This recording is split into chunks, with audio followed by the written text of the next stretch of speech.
If I should describe the Faroe Islands as a family, then I can also describe the Faroese football culture as a family, because I've always felt that I could express myself and just be myself when I went to the football pitch, and maybe try to come the furthest of any Faroese football player and achieve those things that every football player dreams of. We are born here on the islands, high mountains, rocks, the sea next to us, windy, rainy, all the smells, all the sounds, and everything. You're very close to nature. That, of course, formed us a lot.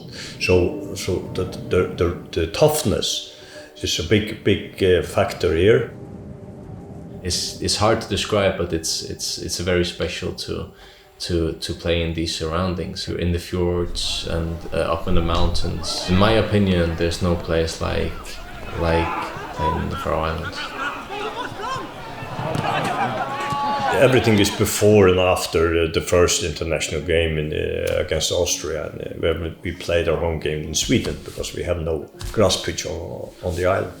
Then we got all the AstroTurf pitches, built stadiums, and so on. We have football pitches everywhere. In almost every town, every city, there's a football pitch, a small one, big ones. Everywhere you go, people talk about football. I think the sky is the limit here in the Faroe Islands, because as it's growing, everything else grows. Better players from abroad coming here to play football, and maybe the next steps in the Faroe Islands is to make football professional in some way. When you go further in sport, it's a very rough challenge for everyone. And you're alone. Of course, you play some games. That's funny, but that's this time of your career. Then it's very good to have a very good upbringing. Yeah, many people in the Faroe Islands know my father, who was a professional footballer, and because of his bobble hat that he played with, he's also very famous abroad. He's probably been the one that had motivated me the most because of my younger times when I watched him play. So he has always been my biggest idol.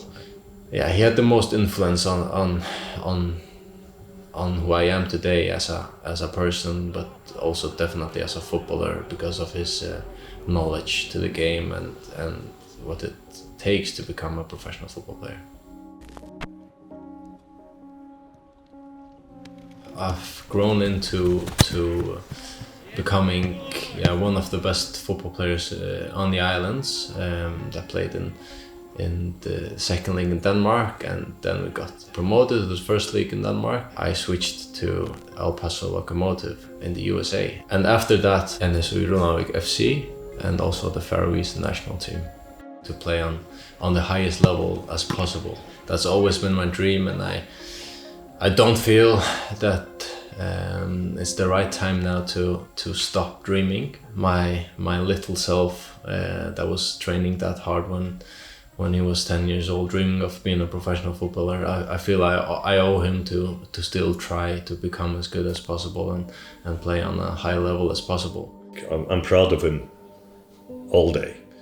It's a sacrifice for everyone to go the international way, and that's how it should be. You got also pluses, a lot of pluses. That's why you do it. I'm most proud of that he's still going after very hard, rough time. Usually, if you push a lot, things will happen. Because of an injury, my love for the football somehow faded a bit away. To be abroad, away from the Faroe Islands, from my family, and not being able to do the thing that I love to do. So somehow it faded away. And coming back to the Faroe Islands was also a type of me resetting everything, and just focus on training and coming back to the level that I was at before my injury.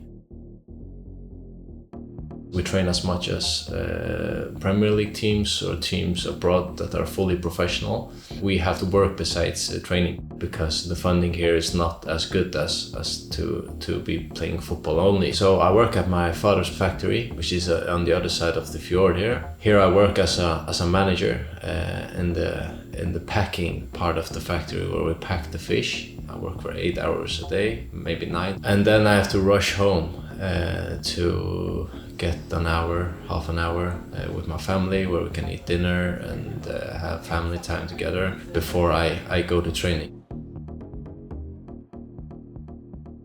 My wife supports me in every way she can. My family is my everything, and even though I have a good day or a bad day in the football, I always come home to my family that give me a smile on my face. The time has definitely been the biggest sacrifice of mine to do what I love, playing football, trying to become the best version that I can be.